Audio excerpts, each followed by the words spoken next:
JIT मौजूदा bench ही तश्कील देगा। JIT तश्कील देने के बाद 5 रुकनी बेंच खत्म हो जाएगा।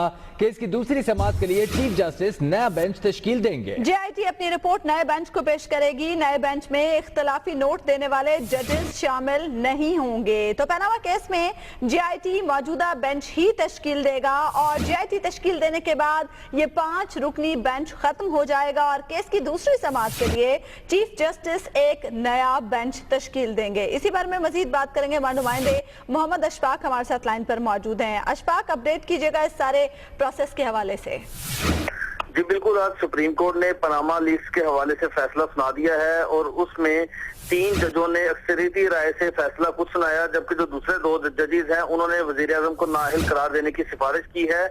और इसके साथ साथ जो 3 जजेस का अक्सरियती राय का जो फैसला था उसमें उन्होंने ये वाज़ेह किया था कि इस मामले की मुकम्मल तहकीकात होगी और उसके लिए ज्वाइंट इन्वेस्टिगेशन टीम तश्कील दी जाएगी। अब इस मामले में ज्वाइंट इन्वेस्टिगेशन टीम कौन तश्कील देगा, इसका सुराग दुनिया न्यूज ने लगा लिया है। पनामा लीक्स के मामले पर सुप्रीम कोर्ट के जस्टिस आसिफ सईद खोसा की सरबराही में 5 रुकनी बेंच ज्वाइंट इन्वेस्टिगेशन टीम 7 रोज के अंदर अंदर तश्कील देगी, जिसके बाद जैसे ही ज्वाइंट इन्वेस्टिगेशन टीम अपना काम शुरू करेगी तो मौजूदा बेंच खुद ब खुद तहलील हो जाएगा और इसके बाद चीफ जस्टिस ऑफ पाकिस्तान एक नया बेंच तश्कील देंगे। और ये याद रहे कि चीफ जस्टिस पाकिस्तान का ये सवाबदीदी इख्तियार है कि वो इन तीनों जजेस जिन्होंने अक्सरियती राय से फैसला सुनाया है, इन तीनों जजेस में से किसी भी एक या फिर तीनों जजेस को बेंच का हिस्सा बना सकते हैं, जबकि दूसरे जो 2 जजेस हैं जिन्होंने आज वजीर आजम को नाअहल करार देने की सिफारिश की है और अपने फैसले में एक इख्तलाफी नोट लिखा है, उन दोनों जजेस को भी शामिल करना या ना करना ये भी चीफ जस्टिस ऑफ पाकिस्तान का सवाबदीदी इख्तियार है। लेकिन क्योंकि आज उन दोनों जजेस ने अपनी राय ठीक है, अशफाक हमारे साथ ही रहेगा। इसी पर बात करने के लिए लाहौर हाई कोर्ट के साबिक जज जस्टिस सैयद जाहिद हुसैन बुखारी हमारे साथ मौजूद हैं। बहुत बहुत शुक्रिया जाहिद हुसैन बुखारी साहब हमारे लिए वक्त निकालने के लिए। ये बताइएगा कि ज्वाइंट इन्वेस्टिगेशन टीम मौजूदा बेंच बनाएगा, उसके बाद इस बेंच का क्या मुस्तकबिल होगा? क्या केस की समाअत इसी बेंच में होगी?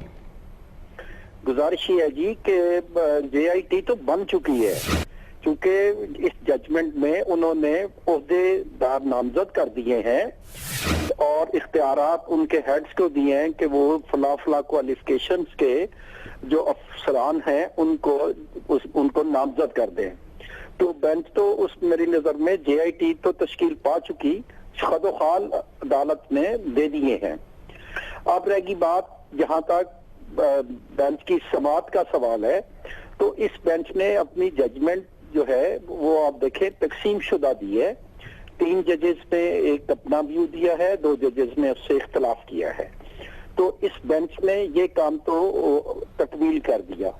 अब इसी जजमेंट ने ये कहा है कि इस जजमेंट को, इसकी इम्प्लीमेंटेशन को मॉनिटर करने के लिए चीफ जस्टिस पाकिस्तान से दरखास्त की जाएगी कि वो 2 रुकनी बेंच जो है वो उसकी तश्कील दे दे। यानी जाहिद हुसैन बुखारी साहब, अगर नया बेंच जो बनेगा तो वो 2 अरकान पर मुश्तमिल होगा? जी, 2 अरकान पर मुश्तमिल होगा और वो चीफ जस्टिस साहब की डिस्क्रिप्शन है कि वो किन जजेस को इसमें शामिल करते हैं। JIT अपनी रिपोर्ट इस नए बेंच को पेश करेगी जो 2 रुकनी बेंच हो सकता है। जी, ये रिपोर्ट देंगे और वो बेंच जो 2 रुकनी बेंच होगा वो उस पर कोई हतमी राय मुरतब नहीं करेगा, बल्कि उनके पास जो रिपोर्ट आएगी उसके बाद वो बेंच को वो चीफ जस्टिस बड़ा बेंच भी तश्कील दे सकते हैं, चीफ जस्टिस मुख्तलिफ नए जजेस को भी उसमें शामिल कर सकते हैं और फिर उसके बाद जो गाइडलाइंस दी गई हैं कि रेफरेंस भी दिया जा सकता है, जो क्रिमिनल प्रोसीडिंग्स भी शुरू की जा सकती हैं। लेकिन अब ये डिपेंड करेगा कि क्या शहादत जो है वो JIT कौन सी शहादत जो है उसको इकट्ठा करती है, अपनी ओपिनियन क्या देती है और उसके बाद फिर नए सिरे से जो है वो कार्रवाई होगी। और मैं समझता हूँ कि हुकूमत को 60 दिन के लिए जो है वो नज़ाई जो उनकी हालत थी ऑक्सीजन टेंट से निकाल के खुली हवा में जरा उन्होंने टेंट दी है, लेकिन ये मामला खत्म नहीं हुआ है। अच्छा जाहिद साहब, अगर ये केस को 60 दिन के अंदर निपटाने के आपको क्या लगता है, क्या चांसेस है और क्या केस की नौयत पर इसकी मुद्दत असरअंदाज हो सकती है? देखें, मेरी नजर में अगर तो फ्रीकैन से मेरी मुराद ये है कि सियासी जमातें जो हिज़्ब इख्तिलाफ है और नवाज शरीफ और इनके साथी जो हैं, अगर इसको संजीदगी से कंटेस्ट करते हैं तो मैं नहीं समझता 60 दिनों में कोई फैसला आएगा, क्योंकि इसमें बहुत से मराहिल होंगे, बहुत सी चीजें होंगी। दो जिनको इंटेरोगेट करना है वो पाकिस्तान से बाहर नवाज शरीफ साहब के बच्चे बैठे हैं।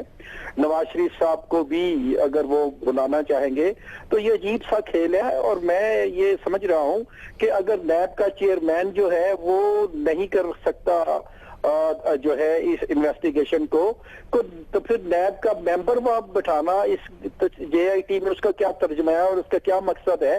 तो अगर चेयरमैन नहीं कर सकता तो ये एक मेंबर इंडिपेंडेंट अपनी राय दे देगा जेआईटी में। यानी जाहिद साहब, आपको ये लग रहा है कि ये मामला तवील हो जाएगा, आगे चला जाएगा?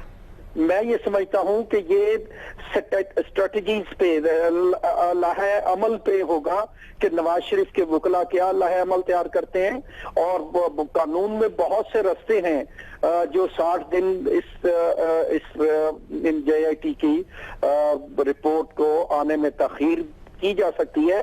और मेरी नजर में बहुत से फैसले, बहुत सी चीजें भी मौजूद हैं। देखें, अगर सुप्रीम कोर्ट के इख्तलाफी जो जज साहिबान हैं उनकी राय को अगर ले लें तो वो तो हतमी राय दे चुके हैं। और फिर इसी तरह 3 जजेस ने भी जो कुछ कहा है वो क्लीन चिट के तौर पे तो सामने नहीं आया। तो जो ऑब्जर्वेशंस हैं हाई कोर्ट सुप्रीम कोर्ट की, उन्होंने इसमें मेरी नजर में तो नहीं गुजरा कि ये लिखा हो कि हमारी ऑब्जर्वेशन जो है इससे मावरा होकर इसको नजरअंदाज करके आप इंडिपेंडेंट रिपोर्ट दो।